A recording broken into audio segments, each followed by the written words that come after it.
Let's cheer in us than that. How is everyone doing today? Good! Oh my goodness. I'm so glad to hear that, aren't you?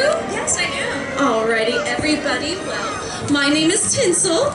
And my name is Miss Caribou. And we're here to tell you a very special story today. Do you know what story it is? My favorite Christmas story. What's your favorite Christmas story, friend? The story of Rudolph. Rudolph the Red-Nosed Reindeer. Who knows this story? Alrighty, friends. We may be asking a couple of you to help us out tell the story. So, all that means is that sometimes we may ask a question or ask you to get involved in a little bit. But it's going to be a lot of fun, I promise. Are you guys ready? Yeah? Me too. Yeah. Rudolph the Red-Nosed Reindeer. Almost a year had passed since that starry night, since that Christmas Eve when all went right, and something unusual had happened. But how? Well, nobody knows. But a reindeer was born with a ruby red. His name was? And his nose was a sight. It wasn't just red, but it glowed like a light. So every time Santa came around, Rudolph covered his nose to make it look brown. Can you guys cover your nose like Rudolph did? Oh my goodness. Let's try it. Let's practice. Alrighty. Santa's over there! Oh, cover your nose! Alrighty, one more time. And Santa's coming! Cover your nose! Good job, everybody. Rudolph would be proud. One day during the reindeer games, Rudolph met a pretty little doe. Clarice was her name. And when she told him he was the cutest one there, Rudolph got so excited he flew high in the air. Can everybody point to how high you can see right now? He flew all the way up there. Isn't that crazy? But when Rudolph and his friends began clowning around, Rudolph's false brown nose fell down to the ground. Oh no! Then Fireball called out for all to hear, "He's Rudolph the Red-Nosed Reindeer!" And the other reindeer teased Rudolph. They laughed and made fun. Rudolph got so embarrassed he started to run. Can you guys run like this, like Rudolph did, as fast as you can? Ooh!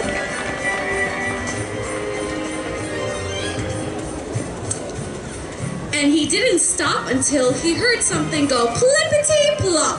Can you guys all say plippity-plop? He met an elf named Hermie, who didn't want to make toys like the other elves did.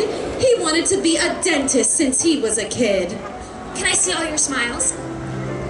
You have good elf dentists. Ooh, very good. He was a misfit, and so was Rudolph. They were two of a kind, so these new friends set off to see what they could find.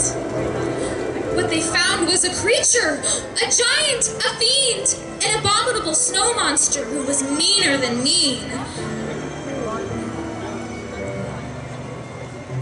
Then Yukon Cornelius came round the bend. These two lonely misfits had found a new friend.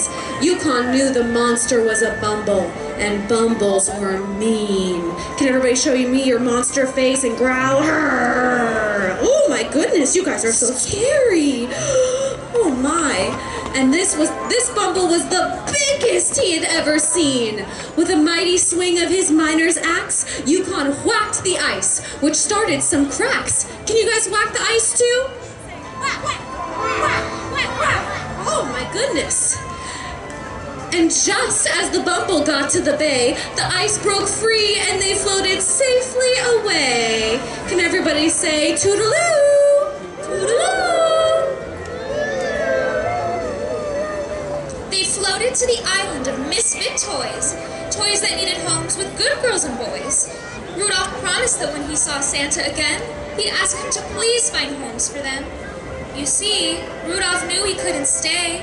He knew his red nose would give them away.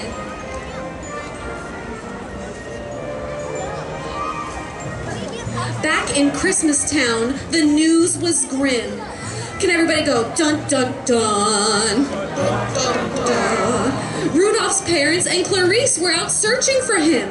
Rudolph knew they were in trouble and had to be saved. He searched and searched and found them in the Big Bumble's cave.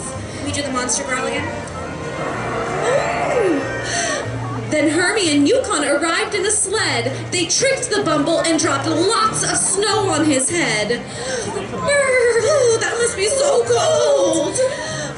Then Yukon tamed the Bumble. Now he's as sweet as can be. So Santa let Bumble put the star on the tree. Just like ours. Do you guys see how high that is? Bumble jumped. Yes, he jumped all the way up there. He's a good guy now. But they still had a problem that Christmas Eve. What? The fog was too thick for Santa to leave. Oh, no. And as Rudolph's nose glowed redder than red, Santa smiled, then chuckled, and finally said, "Rudolph, with your nose so bright, won't you guide my sleigh tonight?"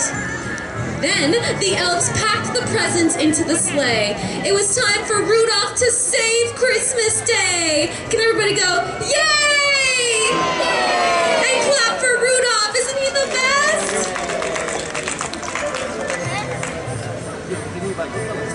They raced through the fog till the night was done, until every toy had a home, even the misfit ones. And now, whatever the weather, Santa knows, Christmas will never be canceled, thanks to his brave little Rudolph and his beautiful, wonderful ruby red. Good job, everybody. Give yourselves a round of applause. Thank you for helping us tell that story. I think Rudolph would be very proud, don't you? I do. Can everybody on the count of 3 say the end?